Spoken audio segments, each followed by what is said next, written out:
बहुत समय पहले एक बड़ा जंगल था। उस जंगल में सभी पंछी शांति से रह रहे थे। जंगल में कालू सभी पंछी से दुश्मनी मोलता रहता था।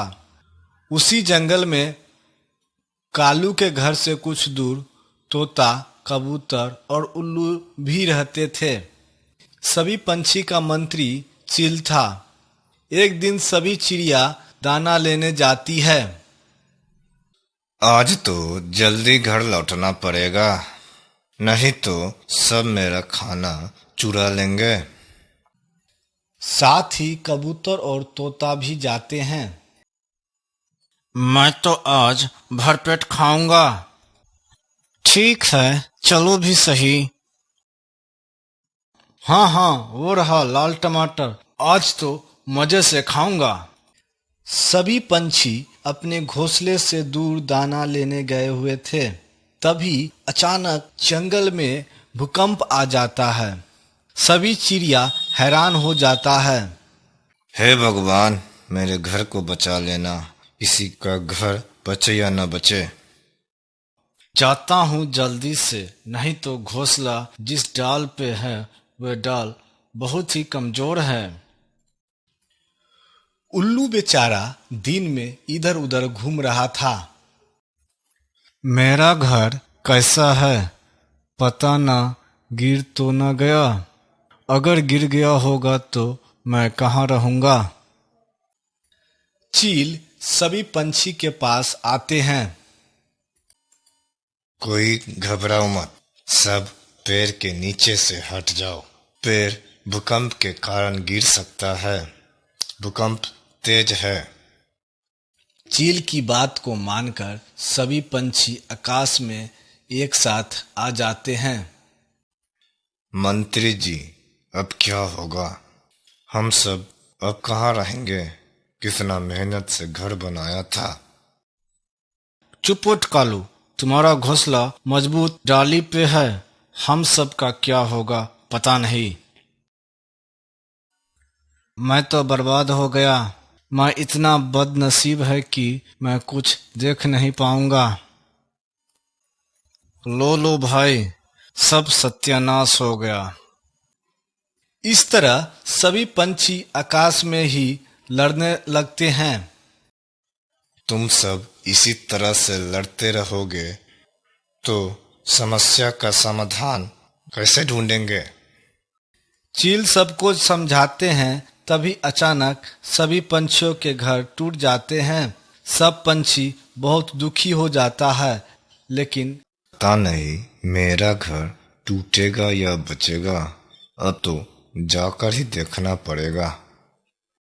और कालू वहां से थोड़ी दूर अपने घर जाता है तो देखकर बहुत खुश हो जाता है। अरे वाह, मेरा घर तो बच गया।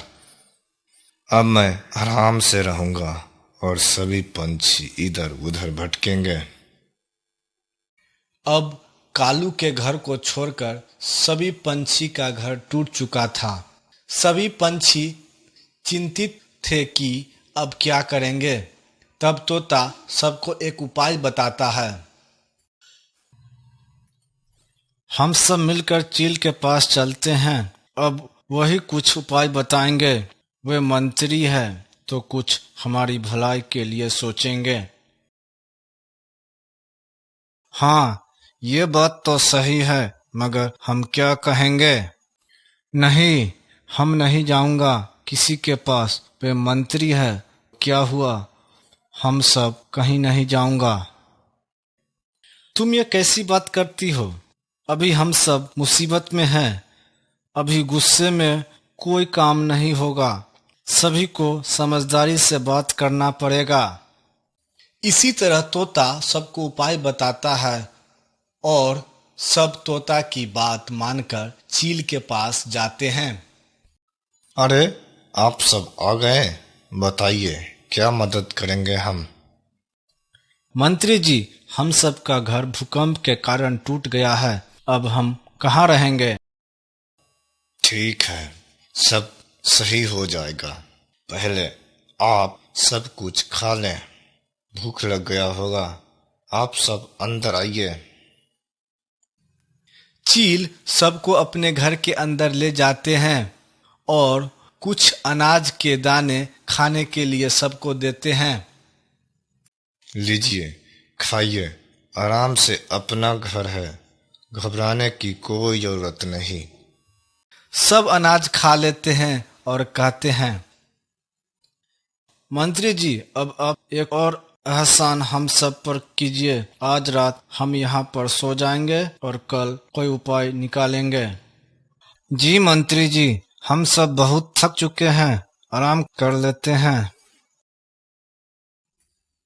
मंत्री जी बहुत दयालु थे। सभी पंछी की बात सुनकर वे मायूस हो गए। ठीक है, कोई बात नहीं, आज रात आप सब यहीं रुक जाइए। कालू अपने घर में आराम से बैठकर आनंद ले रहा था। सभी पंछी इधर उधर भटक रहे हैं। सबका घर तो टूट चुका है, अब रहेंगे कहाँ? अगर मेरे पास आए तो मैं तो मना कर दूंगा। शाम का समय था, सूर्यास्त होने वाला था। तभी अचानक आकाश में बादल छा गया और तेज तूफान जंगल में आ गया। आप सब घर के अंदर ही रहिए, तूफान बहुत तेज है। बहुत बहुत धन्यवाद मंत्री जी, आज आप हम सबको मुसीबत के साथ दिए हैं। मैं आपका ये एहसान जिंदगी भर याद रखूंगा। हाँ मंत्री जी, आप सच में बहुत दयालु हैं। अरे, आप सब कैसी बात कर रहे हैं? मुझे कोई आपत्ति नहीं है। ठीक है, अब तूफान भी ज्यादा तेज है, आप सब आराम से सो जाइए। मेरे घर मजबूत है, आप लोग चिंता ना करें। मैं जरा खिड़की से कालू का घर देखता हूँ, गिर तो नहीं गया। तूफान बढ़ते जा रहा था। कालू घर में बेचैन हो रहा था। हे भगवान, अब तो क्या होगा? तभी अचानक कालू का घर हिलने लगता है। लगता है अब घर गिर जाएगा। मैं बाहर निकल जाता हूँ, नहीं तो मुझे चोट लग जाएगी। और कालू जैसे ही घर से बाहर आता है, घर नीचे गिर जाता है। मैं तो बच गया, नहीं तो घर के साथ मैं भी मर जाता। अब क्या होगा? अब मैं रात में कहाँ जाऊंगा? बगल में ही चील का घर था। खिड़की से चील सब कुछ देख रहा था। ठीक हुआ कालू के साथ। बेचारा तोता, कबूतर, उल्लू का घर जब टूटा था तब ये मजे से हंस रहे थे। एक बार पूछने भी नहीं आए कि ठीक है या नहीं। चील दयालु थे। उन्हें कालू की मुसीबत देखी नहीं गई। उन्हें कालू पे दया आ गया। अब क्या करूं मैं तो हंस रहा था जब सबका घर टूट गया। मुझे नहीं हंसना चाहिए था। जाता हूं मंत्री जी के पास, शायद वो मुझे माफ कर दे। कालू मंत्री जी के दरवाजे पे आता है। मंत्री जी, दरवाजा खोलिए, मेरा घर टूट गया, मुझे माफ कर दीजिए। मंत्री जी दरवाजे खोलते हैं। कालू, कोई बात नहीं, अंदर आ जाओ। सब सो रहे हैं, तुम भी आज रात सो जाओ। धन्यवाद मंत्री जी, आप बड़े दयालु हैं। आपका सोच बहुत अच्छा है। कालू अंदर जाकर सो जाता है और मंत्री जी भी सो जाते हैं। सुबह होती है। अरे सब उठो, सुबह हो गया। सभी पंछी उठ जाते हैं और कालू को देखकर चौंक जाते हैं। कालू, तुम यहाँ कैसे? तुम्हारा घर ठीक है ना? कालू सारी बात सभी पंछी को बताते हैं। मुझे माफ कर दीजिए, मैं माफी के लायक नहीं हूँ। नहीं कालू, तुम बहुत अच्छे हो। हम सब मिलकर कोई न कोई उपाय जरूर ही निकाल लेंगे। मंत्री जी, अब आप कुछ तकरीब बताइए। अब आप सब मिलजुल कर एक दूसरे का घर बनाना होगा। अकेले कुछ नहीं हो सकता है। अगर आप ये विचार मंजूर है तो सब मिलजुल कर जाइए और एक दूसरे का मदद कीजिए। सब मिलजुल कर अपना अपना घर बनाते हैं और खुशी से रहने लगते हैं। फिर चील के पास सब जाते हैं। अब कैसा है आप लोग? सब ठीक है ना? हाँ मंत्री जी, हम सब ठीक हैं। अगर आप नहीं होते तो हम सब का पता नहीं कब तक बन पाता। नहीं, आप सब एकजुट होकर काम किए तब ये संभव हुआ है। इसीलिए कहा जाता है कि एकता में बल होता है। दूर किसी गांव के पास में एक भयानक जंगल था। उस जंगल में एक प्यारा तोता रहता था। एक दिन तोता जंगल में दाने की तलाश में निकल जाता है। तभी उड़ते उड़ते कुछ दूर जाने के बाद अचानक चील को देखकर तोता डर जाता है और एक छोटे से पेड़ के पीछे छिप जाता है और वह चील का जाने का इंतजार करने लगता है। अब तो क्या करूंगा? शाम हो चुका है, घर भी जाना है। अगर रात हो गया तो हम कहाँ रुकूंगा इस जंगल में? ना ही मेरा कोई इस जंगल में जान पहचान है। देखते देखते सूर्य ढल जाता है और चारों तरफ अंधेरा ही अंधेरा छा जाता है। अब मैं आगे नहीं जा पाऊंगा।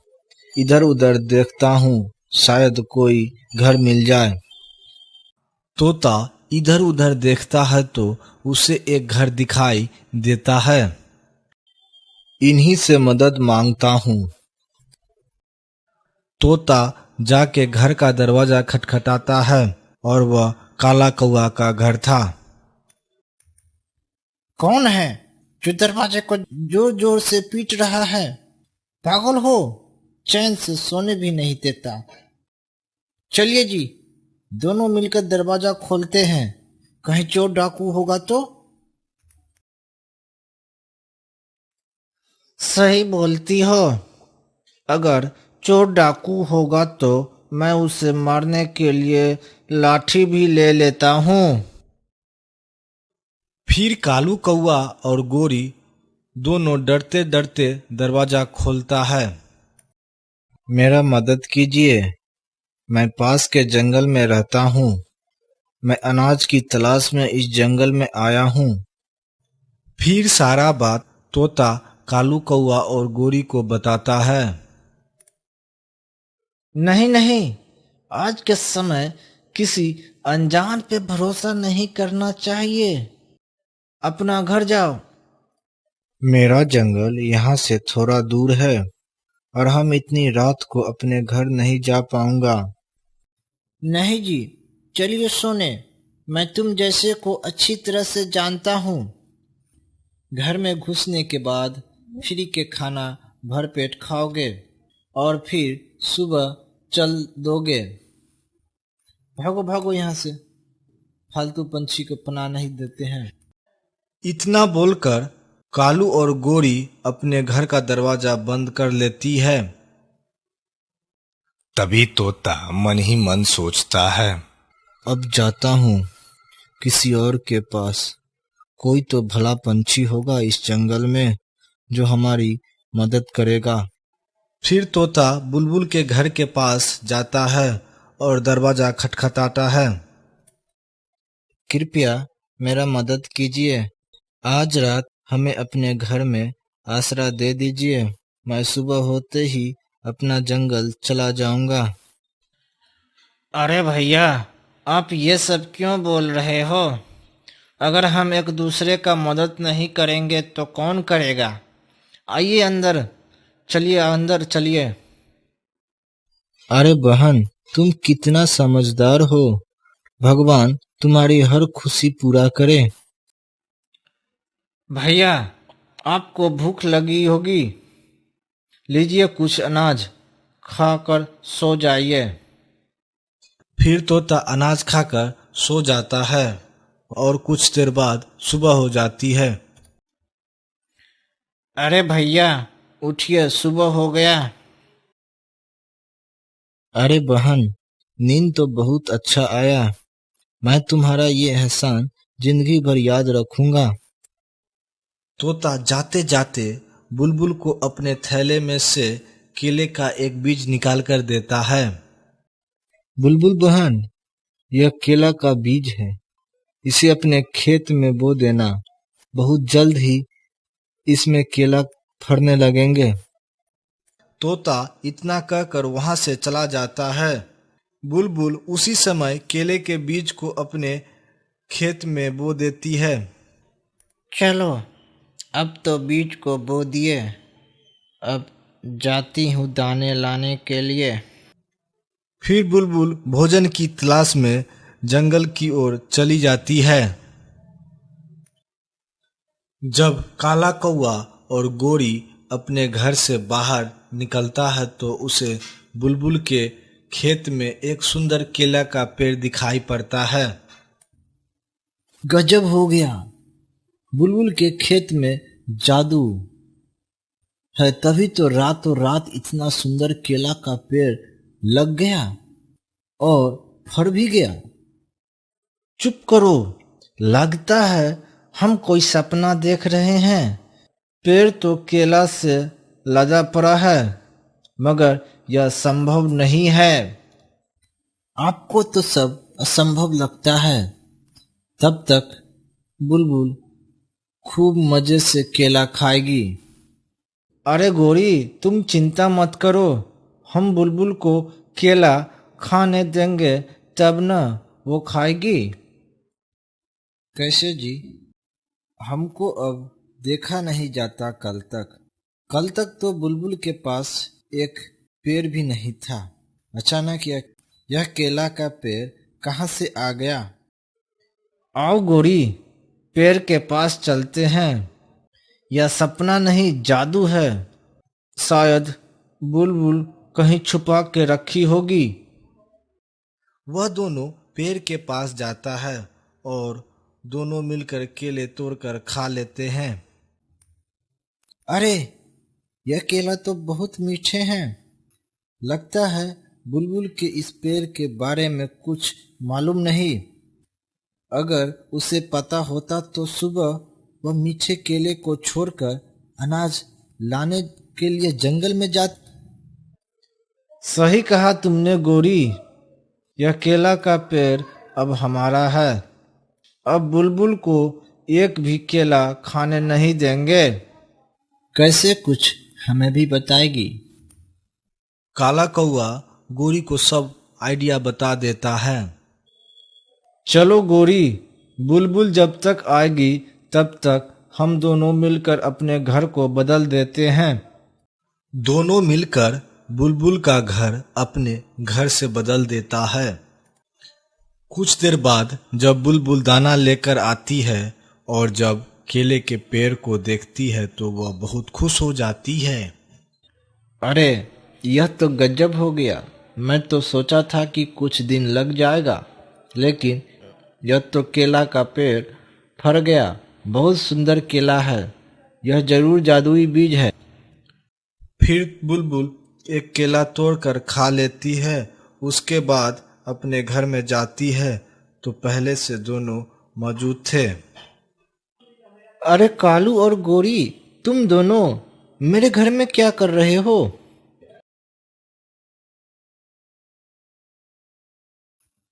बुलबुल, यह घर तो मेरा है, तुम्हारा कब से हो गया? लगता है अब तुम बेईमानी पर उतर गए हो। बुलबुल, लगता है तुम्हारा दिमाग खराब हो गया है। तुम दूसरे को घर में आकर धमकी दे रही हो। तब बुलबुल इधर उधर देखती है तो वह हिचकिचाते हुए बोलती है, गलती हो गया गोरी, मुझे माफ कर दो।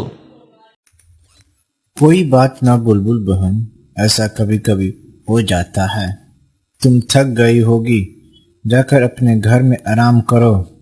सारा दिन भोजन की तलाश में रहती हो तो जाकर देख लो अपने खेत में केले का पेड़ है कि नहीं।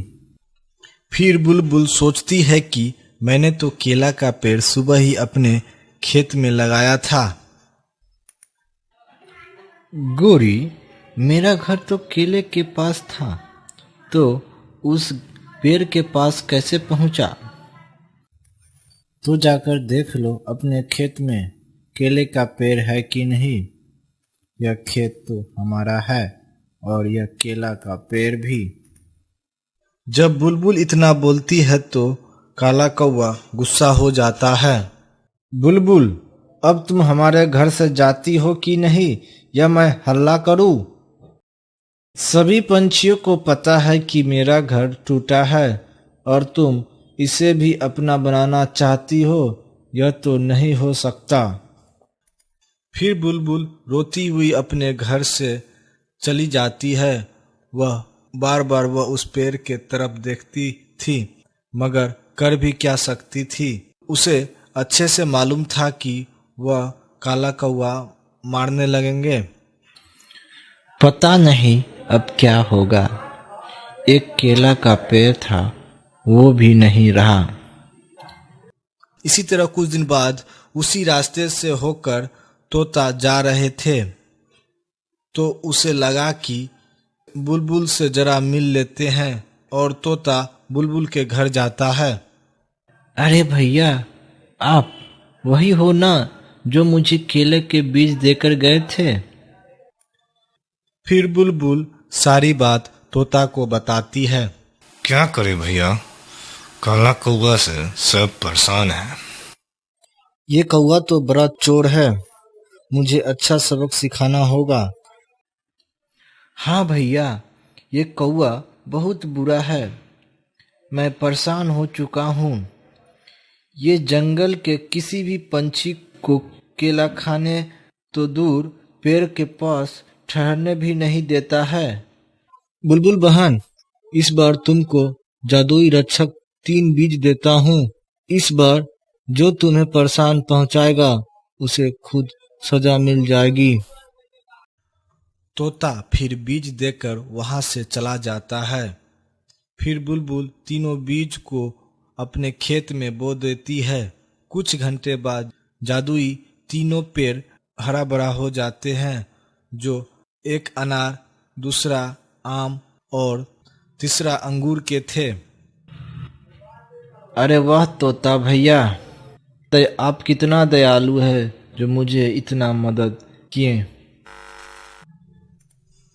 कालू और गोरी पेड़ को देखकर सोचने लगे कि बुलबुल के 3 पेड़, वो भी आम, अनार और अंगूर के, और मेरे पास सिर्फ एक केला का पेड़ है। कालू जी, अब तो हम घर भी नहीं बदल सकते, क्योंकि जंगल में सबको पता है कि हमारा पास एक केला का पेड़ है। हम तो कहते हैं कि इस बार हम दोनों मिलकर चिड़िया को मार देंगे। कैसे गोरी, ये कैसे हो सकता है? अरे सब होगा। हम दोनों मिलकर बुलबुल के घर में रात को आग लगा देंगे। उस समय बुलबुल अपने घर में सो रही होगी और जलकर मर जाएगी, किसी को पता भी नहीं चलेगा। दोनों मिलकर बुलबुल को मारने का विचार बना लेता है। जब बुलबुल मर जाएगी तो तीनों पेड़ हमारा हो जाएगा। इस तरह बुरे कौवे बुलबुल को मारने के लिए योजना बनाते हैं और रात को अंधेरे में बुलबुल के घर को आग लगाने चले जाते हैं, मगर वहां जादुई पेड़ बुलबुल की रक्षा करते हैं। जैसे ही वह दोनों आग जलाते हैं, वह पेड़ तेज हवा से आग बुझा देती है। कालू जी, हवा बहुत तेज है, अब क्या करेंगे? गोरी, तुम अपने पंखों को फैलाओ, हवा को रोको। गोरी पंखों को फैलाकर हवा को रोकती है। तभी एक चिंगारी गोरी के पंख में लग गई, वह जलने लगती है। आग आग, मेरे पंख में आग लग गई, मुझे बचाओ, मैं मर जाऊंगी। गोरी के आग बुझाते कालू के पंख भी जल जाते हैं। इसी तरह दोनों काला कौआ और गोरी की मृत्यु हो जाती है। तो प्यारे दोस्तों, इस कहानी से हमें यह सीख मिलती है कि कर भला तो हो भला। दूसरों के लिए बुरा सोचता है, उसका साथ बुरा ही होता है।